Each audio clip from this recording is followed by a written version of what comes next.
We're at a hidden PKK camp deep in the Kandil Mountains. Just getting out here was a 5-hour, pretty brutal hike from where the vehicles dropped us off. And this is something that the media rarely gets to see. This is the camp's kitchen area, pretty makeshift, and that is largely because these camps are constantly moving sites. They can't stay in one place. That's to avoid detection.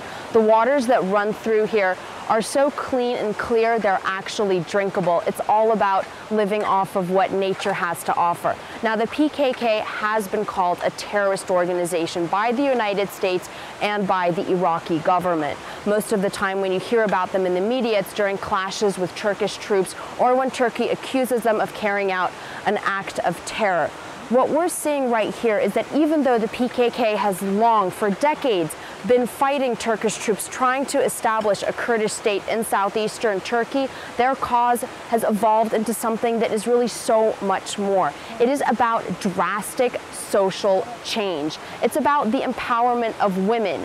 They believe that much of today's global crisis is because we live in a male-dominated and male-driven society. In fact, their jailed leader, Abdullah Öcalan, said back in 1998 that the PKK was a women's party and that any man who couldn't handle that could actually just leave.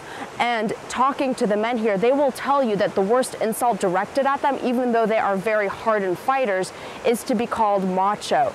Most of the fighters we spoke to here realize that they're not going to see their cause succeed in their lifetimes, but they say that living out here in nature, as hard as it can be at times, is completely worth it, that every moment in their lives has meaning. Arwa Damon, CNN, in the Kandil Mountains in northern Iraq.